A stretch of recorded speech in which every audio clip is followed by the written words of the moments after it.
End of February. Okay. And that one hasn't been announced yet, but then a couple things in March. Right on. So yeah. Cool. Hey guys, how's it going? Hi. Good morning. It is morning, unfortunately. Here with Robert Carlson. How's it going, man? It's going good. How's your day? Good. It's early on Saturday. It is. Yeah, and I kind of late night because a couple of guys from New Defective, I interviewed them last night, but not till like 8:30, 9 o'clock. Sure. They stayed a while, so yeah, it's been. Yeah, right on. But that was a fun interview, though. That was a good time. So we'll start with what I've been calling the four firsts. Mm-hmm. First one being, what was the first album you ever purchased with your own money? With my own money, Kill 'Em All. Nice. Actually, I had gotten Master of Puppets from a friend, and actually Ride the Lightning, then Master of Puppets, but I didn't buy those. Right. So the first one I actually went to a record store and bought, and it was at Mall in Minnetonka. Nice. And it was Kill 'Em All. Nice. So nice. that was the first cassette I ever bought. Yeah. What was the first concert you ever attended? I went to, when I was younger, a couple community center shows, But the first real concert I ever went to was '91 at the Orpheum with Slayer and Testament. Nice. That was the first, and I was just like hooked from everything from there on. So that'd be my first real concert. Nice. Yeah. Nice. What was the first instrument you acquired? It's funny because I just posted this on Facebook last night. It was Sonic's Terminator guitar. Nice. When I was younger, I liked Motley Crue and all that stuff, and wanted to be Mick Mars. Excuse me. And I remember going to the Renaissance Festival and buying one of those wooden swords, and then I stapled rubber bands to each end and drew the frets on it and stuff. And so my parents definitely knew. So I think it was my 12th birthday. They bought me the Sonic's Terminator, which actually wasn't too bad of a guitar. It was a little smaller scale and for a smaller kid. And, well, yeah, with that, yeah. Yeah, so that was the first instrument I ever got. Nice. Yeah. And then finally, what was the first band you've ever joined? First real band was a band called Dominator. Okay. It was me, Jason Slepka, John Isabella, Jamie Vernick. I was playing drums, actually. Okay. First band I ever played in was drums. First live show I ever did in drums. We did a show at Rock and Roll Limited in '92. And that was the first show that we ever played. So I think I was 14. Nice. And wow. So yeah, that was the first real band where we actually had written our own songs. And played gigs and stuff. Yeah. So, yep. Very cool. Very cool. I mean, now I guess we'll just kind of talk. How did you get here? What was your musical journey as a child? Well, I mean, when you're younger, you get you want to be a rock star thing, in your head and all that. And by the time you're 16, 17 years old, you figure out that's probably not going to happen playing thrash metal. Well, yeah. So, probably not. But by that time, I just fell in love with the music. And most of my bands that I've been in throughout the years, not all, but most, I've been the main songwriter. And it was just a great way to release emotion and just kind of speak through the guitar.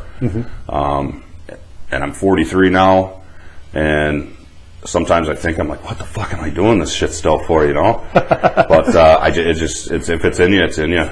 I've seen guys quit for a couple of years and come back, and it's like, yeah, it's just in you, man. I mean, I did it too. I mean, after Blood Trust broke up, I think it was in 2010, I sold all my gear. I had nothing. I didn't have a guitar, nothing, for like 2 years, and I couldn't stop. Yeah, and then you get the itch again, and then you look around getting why. But that's the only time I took a long-term break was those 2 years. But if it's in you, it's in you.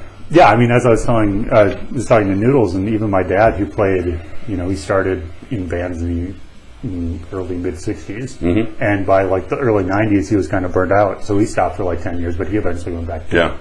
He never sold all his gear. Right, yeah. That's kind of an extreme move. Yeah. I mean, I've sold like a bunch of gear and like a week later like regretted it. I'm just like, why did I do that? Right. The Blood Trust was pretty hard for me. I really liked the band and the direction for the type of thrash we were doing. Is probably the most technical thrash I'd ever done. Dennis Curran really pushed me as a guitar player. He was a lot of fun to jam with. Mike, who I'm in a band with again, in Krog, phenomenal drummer. Oh, he's a monster. We had a monster bass player named Chad. He ended up moving to Texas. He's not on social media, so I haven't caught up with him. But yeah, that band really I put a lot into that band, I thought. And then when that band split up, I'm like, fuck, man, I can't go through this again. Yeah, I'm just done. Yeah, I get that too. I totally get that too, because you get that kind of depression, kind of like, why did I spend all that time doing that? Right. Yeah. So you're a busy man. How many bands are you in? How many active bands are you in currently? Active bands, 4. Yep. 4? Okay. Glutton for Punishment, Krog, Mastiff, and Septicemic. Okay. Tempestuous has been kind of up in the air. I got a drummer that I've been jamming with a little bit, showing him the material. I don't know what's going to come of that, but if we do something, it's not going to be super busy. But those are my 4 active bands that are recording and playing shows and stuff. Okay, have any of those 4 bands in any combination played the same shows? Oh, yeah. I was going to say, I'm sure they have. Glutton and Krog, because Glutton and Krog are both death metal, but they're different. Krog's more of an older style death metal, or Glutton's more of a thrash metal, fast death metal, brutal style. So we get booked on a lot of shows together. We've done Slam Dakota, both bands, Metal Fest up in Wisconsin, all that stuff a few years ago. So those bands get booked quite often together. Yep. Very cool, very cool. And I think I've seen all of those bands except for, what was the last one? Septicemic. Yep. I don't think I've seen that, but I've seen Glutton, half a dozen times. I've seen Krog at least twice. I've seen Mastiff probably only once, but yeah, I mean, good stuff. Very impressive. It's funny, like when I was a kid and just getting into death metal, because I think like you, I went through kind of the glam period into the thrash period. Then I went to the grunge period for a little bit, and then got into death metal later. And I was just blown away by the drummers, especially. The shit they do. And I think one of the first instances of seeing that, because I didn't see it in the Nationals live, was standing at the side stage of Lee's, where all the drummers sat, and watching Glutton's drummer just destroy it. I was just like, what the fuck? Yeah, he's a beast. Yeah, and then Mike as well. I mean, Mike is just fucking. And I like both those guys because they're so different styles, but they're just both so good at what they do. I mean, Eric's just, his blast, people can't touch that. He's got great feet. Mike's got that old school, because he's an older guy, where he came up doing thrash and a lot of the death metal stuff, and so they're completely different styles, which I really, really love too. Yeah. I'm very fortunate to jam with those guys. Oh yeah, absolutely. So what are some of your other favorite local bands? I really like the Coffin Right, that was kind of fresh in the scene to have them come out in, I think, 2017. So they've been together for like a couple of years now, right? Yeah.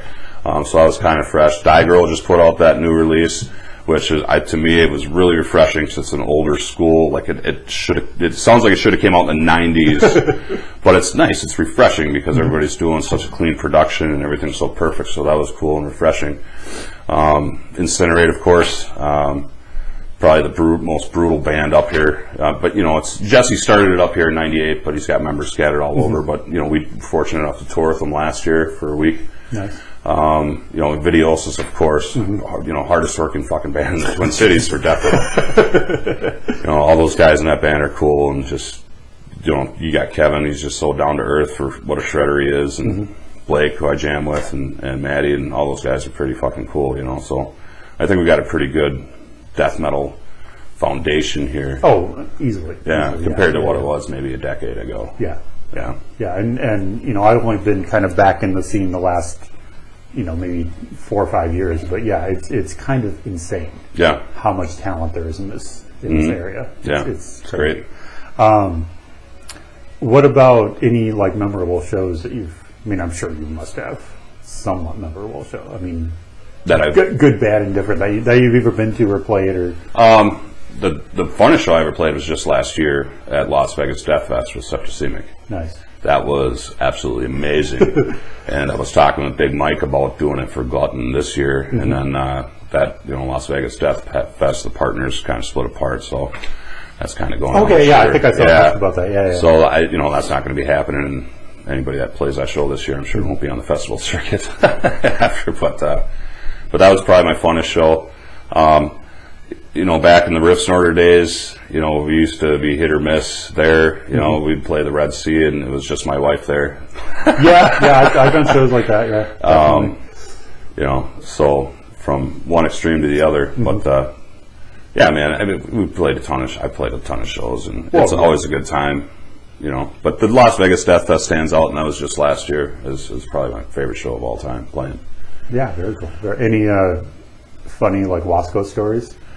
I've never been, but I've heard it's just it is insane. You have to involve yourself. You have to. So I'm not a social butterfly. I kind of just sit back and observe stuff, man. But you see some crazy shit out there.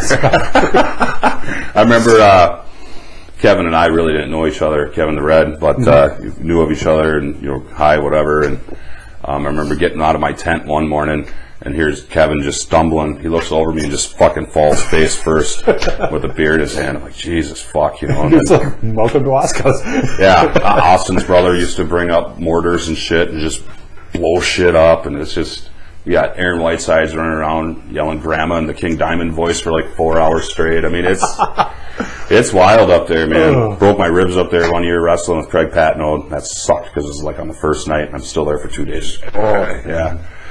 Yeah, there's some crazy times up there, man. Yeah, you've been up there. I have not been. You have not been up there? Oh yeah, I was planning on going this past year, but it didn't work out. But that's like a bucket list thing. I have to do at least one of those, right? Just and do Thursday to Monday. I mean, just do the full experience. It's an experience for sure. yeah, definitely. Are there any bands about your bands that you haven't played with but would like to? I can't imagine very many at this point.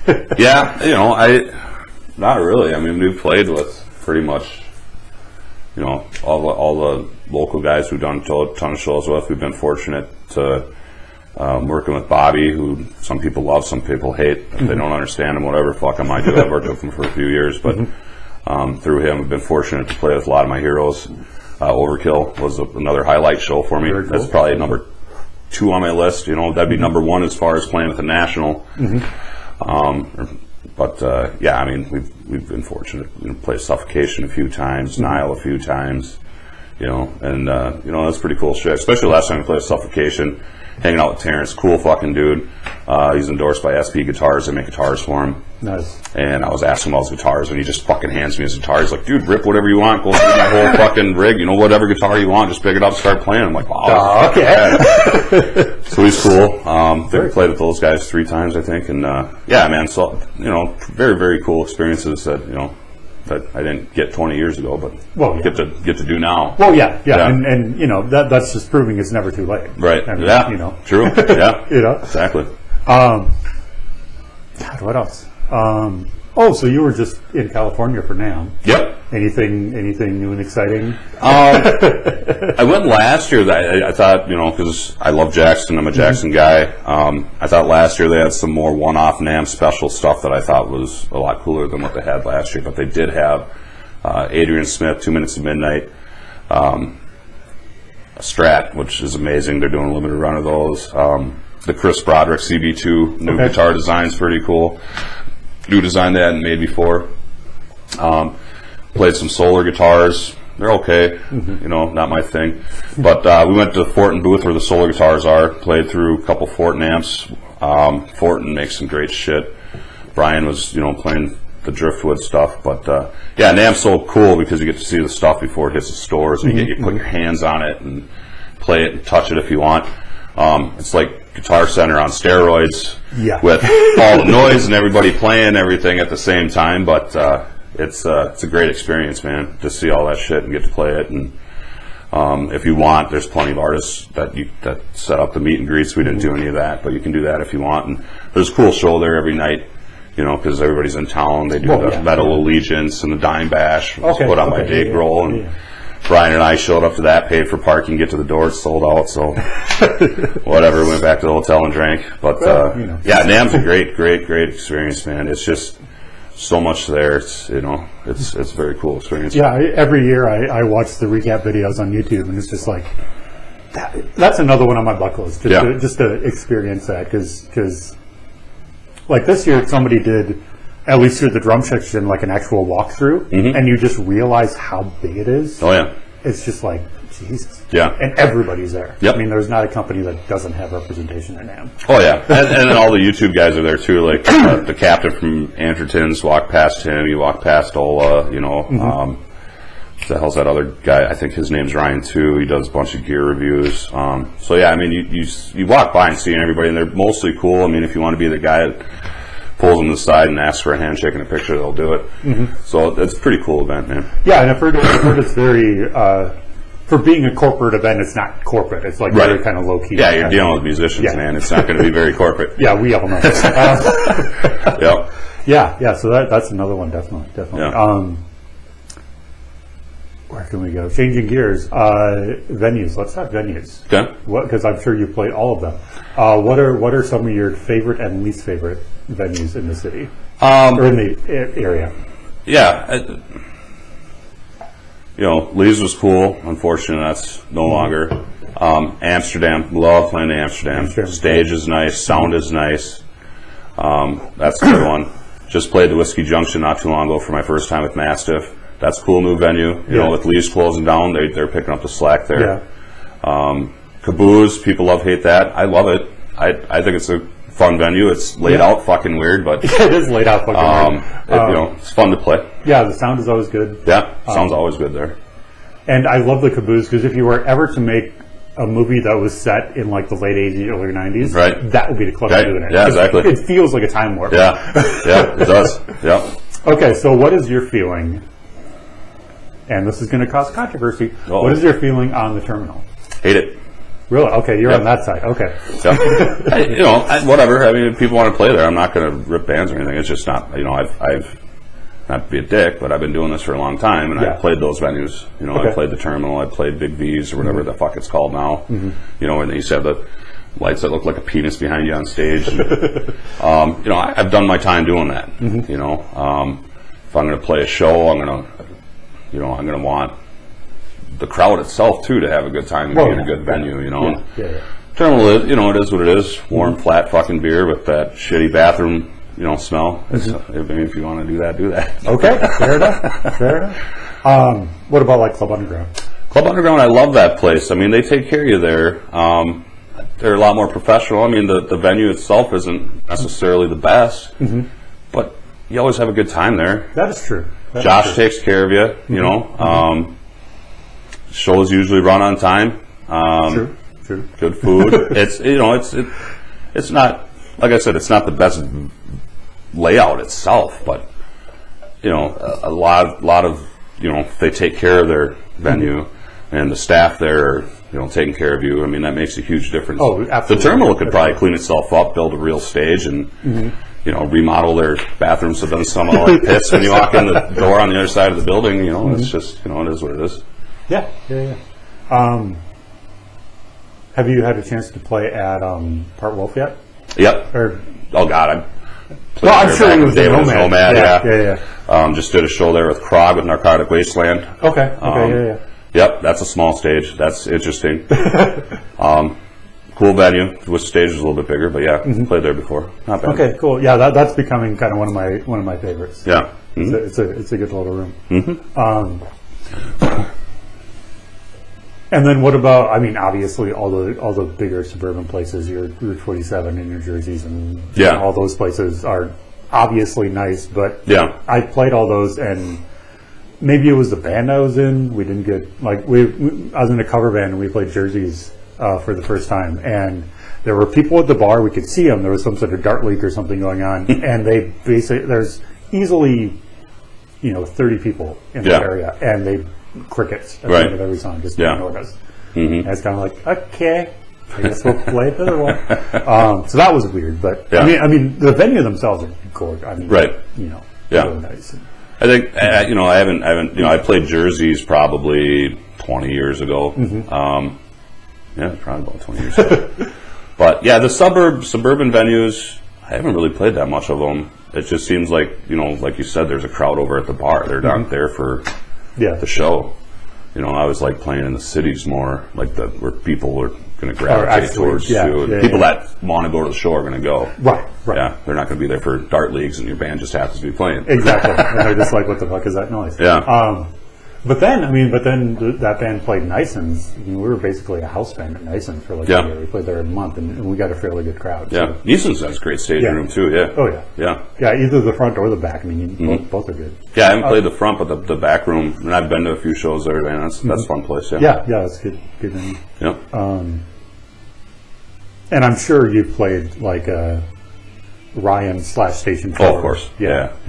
Pull in the middle of the stage. That's another one too that I always get ripped on because I always say I hated that place. I mean, it's I get the history of it, and I've seen some early shows in the '90s there with Overkill and Avalanche. When Avalanche would open up for them and they'd run through and all that stuff. I mean, when it was Ryan's, and I think it'd been we go to the Lab and then Station 4 and then the Force, whatever. But I mean, they brought some shows in. They had the room for it. They had the stage for it, but. Just seemed like I remember going there. They used to have couches, a couple pool tables, some pinball tables or pinball machines. They'd have stools at the bar, and then they had a bar downstairs. And then all that stuff just kind of slowly just started disappearing. And then all of a sudden, by the end of it, there's no pool tables, there's no pinball machines, there's no carpet, there's no fucking, you can't sit down in the fucking place because they sold the bar stools to do something. I don't know, man. But yeah, that place used to be really, really cool. And then you could just watch the demise. But I know a lot of people that have that real affection for that place. But I probably would have too if it probably would have kept running the way it did. Right. Well, yeah. But it went down the shitter, man. Oh, yeah. I mean, I'm sure if it was still around as it was today, I mean, that would be one of the premier venues. But, again, what do you do? Yeah, I was, I'm Minneapolis born and raised, so I didn't get into St. Paul that much. So. Sure, yeah. I mean, St. Paul venues, I know, I mean, I played the Amsterdam once. Yeah. And I've been to a bunch of shows there, and that's a great room. And then what was the other one I went to a show at?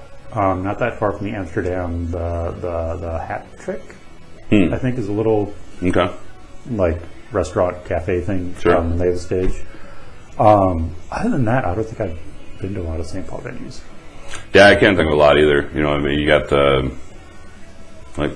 Big V's and then the Amsterdam. Oh, Midway, of course. Yeah, the Midway, and then in the last year, I've done a bunch of shows there. Yeah, Bugs. I've heard of Bugs. Yeah, played there. Yeah, that was an insane show. But yeah, that was Blood Trust days. But yeah, I can't really think of a lot of St. Paul venues. It seems like when the venues are closing, they're popping up in Minneapolis. Different ones as one's closed, another one pops up. It's just kind of cool. I mean, which is great. I keep hearing so many people saying the scene's dying, the venues are closing. Yeah, this one just fucking Lee's was cool, but Whiskey Junction's doing shows now. Yeah, Triple Rock closed. Well, there's venues, man. There's venues to play. Yeah, I mean, you still have Palmer's, you still have the Red Sea, whatever your feelings on the Red Sea are. Yeah. I'll leave that alone. I won't play there, but fair enough. When I did play there, it was like 20-some years ago. Yeah, my first experience there was playing a new band night in 1995. Yeah. And then we go back, within the last 2 years to play, and I'm like, I don't remember any of this. Like, I don't know if they rearranged it or whatever. But we'll leave that one alone. Because we don't want to cause controversy. Right.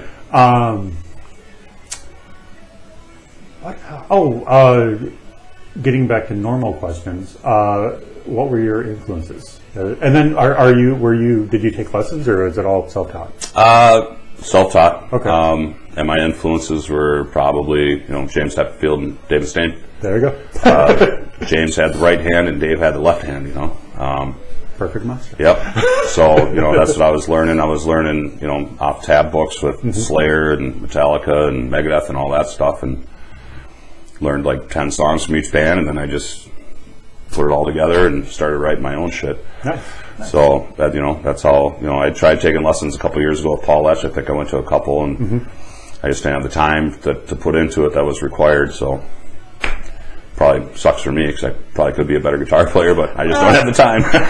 You know, better is a very subjective word. Yeah. You know, if what you're doing works for you and your bands, you know, change it. Right. You know. Yep. I mean, there's that thing of growth, but it's kind of like, you know. Yeah, I don't think I have any more growth. But yeah, there's no more growth for me at this age. It's just, this is what it is. Yep. I know, I'm in the same boat. It's like, I think I'm one of those rare people that was born with rhythm and with that kind of talent. Obviously, a little bit of refinement through school, but like I run into other drummers, and they're, you know, because they have these drum hangs at different rehearsal studios and stuff, and they post videos from them, and I want to go just to hang, you know, be part of the community. But they're like testing out practice pads and doing like rudiments and shit, and I'm like, yeah, I don't. Can we just talk about cymbals or something? Yeah, you know? Exactly. That'd be my guitar camp if we did that. I'd be like, I don't even want. Let's just talk gear because you're gonna sit here and show me your arpeggio sweeps. It's just. Yeah, it's like, oh, that's nice. Yep. You know? and I mean, nothing gets that. I mean, no, absolutely people not. can do that. Yeah. I mean, I don't know if you've heard Donnie Darko. If you know Donnie Darko, I've seen him on Facebook. Oh, yeah, Jesus Christ! I mean, the dude's a shredder monster. Which, and no offense, is damn impressive, but it's not really my boat. Sure. Yeah. I mean, glad that he can do that, and glad that people appreciate that, but I don't think I could listen to that all night. Yeah, but, you know, it's different for everybody. You know, I like shredders too, but I like my James Murphy, Alex Skolnick type, where they come in and they just shred it, and then it's back to you know, a lot of that metal. What's that, metalcore or whatever it's called now? I don't know. Where it's just one of the genres. You know, for like 10 minutes. It's you know, it's just not my thing. It's cool. I couldn't do that, and there's no fucking way I could do it. Yeah. Couldn't play that shit, but you know, yeah. But yeah, I mean that's yeah. I feel my year at Music Tech was kind of wasted because I didn't take advantage of the classes. Sure. But you know, I got to play drums all day, and we had a practice room, which I didn't take advantage of, but met a lot of people. Met a bass player through which I later lived with and joined a band with, which I met people that were involved in the next like 3 bands I was in. Right on. So, you know, 3 or 4. So, yeah. Yeah, I suppose you're all just, you know, you got so many people there. They're just, hey, let's throw it together. We're here. Fuck. Well, again, as you know, this community is not as big as people think, and very everybody's incestuous. Recycled. Yeah, everybody's recycled here. Everybody's jamming with each other. It's not even 6 degrees separation. I'm sure it's like 2 to 3 degrees separation for everybody here. Yeah, probably. Yeah. So where do we go? So anything upcoming that we should look for? I saw that Glutton is going to Chicago. Yep. We're so last 2 years, Glutton's been really busy playing regional, locally, and all that. I have a ton of shows through Release and Mutilation Process of 2018, so we're kind of trying to support that the last 2 years. This year, we're writing right now, hopefully to have an album out end of summer, early fall, maybe at the latest. Hopefully we get it done quicker than that. So this year we just kind of wanted to focus on the festival circuit a little bit. Miguel was kind enough to put us on Chicago Domination Fest this year, which is fucking awesome. Like I said, we were working on Vegas Death Fest, but the Death Fest itself fell apart.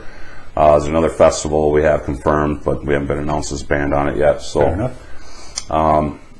So that's what we're looking forward to, and then hopefully put out the album, and then maybe do a tour this fall or early next year. I know the too early pornographer guys from Omaha. They offered us a little Colorado run with them that we had to turn down, but we're still talking about maybe still doing a run together later this year. So. But that's what Glutton's doing. Krog's in the same kind of mode. You know, we're playing Mosh Out Suicide. You know, we're not booking a ton of local shows. We're in writing mode right now. Mastiff's in writing mode. We don't have anything booked. Septicemic, we're going out to Chicago March, and then working on a tour on the East Coast. And then, because we're recording an album right now, drums are done, some of the guitars are done, vocals are getting done. Nice. I got to go and do my guitar parts, and Jesse's got to do his bass. So that should be out this year. and then hopefully do a tour there. So yeah, Glutton and Septicemic will be doing a little bit more, and then we'll see where we go with the Krog stuff as far as once we get recording, booking shows again. And Mastiff, we're pretty much at ground zero with writing. I think we've got 2 songs completed with probably another couple skeletons. Okay, cool. So very cool. Yeah. Cool. Yeah, it's always good to keep busy. Yep. I just love to play. So well, yeah, and I think all of us do. Yeah. Well, okay. Final question: stage or studio? That's a tough one, man. That's a tough one. If you would have asked me a few years ago, I'd probably tell you stage. Mm-hmm. But I love the studio. I love recording over drums and just hearing it back, and how everything gets processed and layered together as each person puts their spin and their instrument on it. Mm-hmm. And then hearing the final product. Well, yeah. It's a close one. A couple years ago, it probably would have been staged, but nowadays, I'm going to say, and probably because I haven't recorded anything for the last couple of years, I'm going to say studio. I love the studio. Even it can be frustrating. Have a bad day in the studio. Mm-hmm. It's just not clicking. Whatever. I've had that before, but still, overall, I think the studio and the way that how everything just kind of comes together, for sure. And plus, in the studio, if you fuck up, you can fix it. Yeah. If you fuck up on stage, you're kind of done. Right. Well, yeah. Depending on how bad you fuck up. Right. Yeah. Well, that's the nice thing about playing death metal too. It's just faster. Like, oh, nobody noticed that besides me. I guarantee you. That is true. That is very, very true. Except if you're a drummer and you get offbeat, then everybody's fucked. Yeah. Especially playing death metal. Yeah. You just, not all, but the death metal bands. It's like, okay, drummer fucks up, you just keep playing, and hopefully he comes back to you, because you don't want to chase a drummer playing that shit that fast. Oh god, no. I've chased drummers before in other bands, but this type of shit, you don't want to be chasing the drummer, let him come back to you. Yeah, exactly. Yeah, I mean that's the one thing I will say, because I haven't played a lot of like really fast metal, and definitely like I don't blast at all, but there's a lot of guys out there, and it's going to sound critical, and it kind of is, that are doing that shouldn't be doing that. Sure. Like, there is a science to it. It's not just playing fast. There absolutely is a rhythm and a science to it. And a lot of people, I don't think, understand that. And they just kind of go out there and just play as fast as they can. Yep. And that's why everything sounds kind of, teetered. Yeah. But the guys like with, Mike and Eric, they know what the fuck they're doing. Oh, yeah. And they're smooth as... And then, one thing that I hadn't had before playing, even Mike, when I played with him, Blood Trust, he wasn't doing this back then, but they both wear clicks live. Oh, okay. I suppose that would do it. Yeah. And I tell you what, that makes an amazing difference playing with drummers that wear clicks live. It's very, you feel more in tune with everything, if the drummer's on the click, and both of them are really good at following the click. Yeah. So that's pretty cool.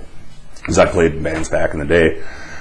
You just didn't know what speed you're going to be playing the songs until the hi-hat came in, It's like, how fast do I got to play today?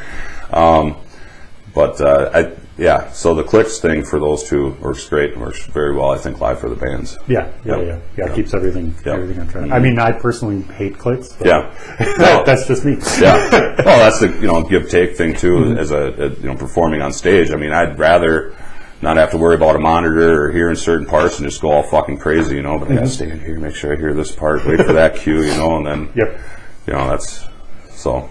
Well, I mean, that's the other thing with playing death metal stuff, is that there's so many, it's coming at you so fast, and there's so many parts to remember and so many sequences that you can't really kind of lose yourself in it. Right. You always have to be on, which if you can do that, awesome. Yeah. I don't think I'd be able to. Yeah. I think it'd drive me nuts, but it's fun, man. So I mean, from a fan perspective, it's a good time. If you've never been to a true death metal show, at least once, just go and just experience it. And, if you want to get in the pit, go ahead. I avoid pits like the plague. I watch them from afar. Yeah. That goes back to either 90 or 91, the year that Clash of the Titans was at. I think that was like 92, wasn't it? Because I think in 91 I went and seen Slayer and Testament, and then Clash of the Titans came. I think the following year, my parents let me go because it was up at Trout Air. So Whatever you do. But anyway, God, I was pissed. Fuck, man. I wanted to go to that so bad. So Alice in Chains opened, Yeah. and we got there probably halfway through their set, and they finished with Man in the Box, and everybody loved it. And then I went up to the front of the stage, which is odd for me because I usually don't do that. Mm-hmm. And then I think Slayer was on next, and I turned, or maybe Anthrax was on. Anyway, I turned around, and Slayer was setting up, and before they even started, I saw the pit going, and I was like, yeah, at 16 or whatever, Right. like, yeah, I gotta get the fuck out of here. Right. Yep. So, yeah, I don't do that. And people that want to do them, and can do them safely. I used to do them, when I was younger in my 20s and stuff, I'd go in the pit, but I've been out of the pit for so long, and then went up to Fargo for the Slayer show with Phil and the Illegals and Mike Malone and stuff for opening it up, and I hadn't heard those riffs live for so long. As soon as they just started, I'm like, I don't give a fuck. I'm going to fall down and break a leg, but I'm going in the fucking pit. Yeah, I just made a fucking beeline, man. That was really cool. They did a great job. Nobody can replace Dime and Vinny, but hearing Phil's voice on it and then Mike's guitar tones right there, and he's playing the riffs, man. That was a lot of fun. So that was kind of off topic, but sorry. Hey, this whole interview is off topic, man. Yeah. But that's the last time I got in a mosh pit was a few months ago. And I'm like, it's probably good now. I'm good. Yeah. I'm done. Yeah, I see people that do it, and I'm just like... Yeah. You got Thrasher Dan, I think. Thrasher Dan, who is... He's older than us, isn't he? Anywhere between 53 and 65. Yeah, right. I've heard different reports. I love him. That guy comes to the show. He's the guy. Yeah. If there's no pit, he's starting one. So. Oh, yeah. If there's no pit, he's pissed about it. Yep. No, fuck that. Yep. So, Yeah, he's good shit. Very good shit. So anything else you want to say? Any parting words for the fine folks? Thanks for having me. Appreciate it and what you guys do for the scene and promoting everybody and what they got going on. It's really cool, man. So absolutely. Really appreciate it having me. Thanks. Thanks, sir. Thank you. And we'll see you next week.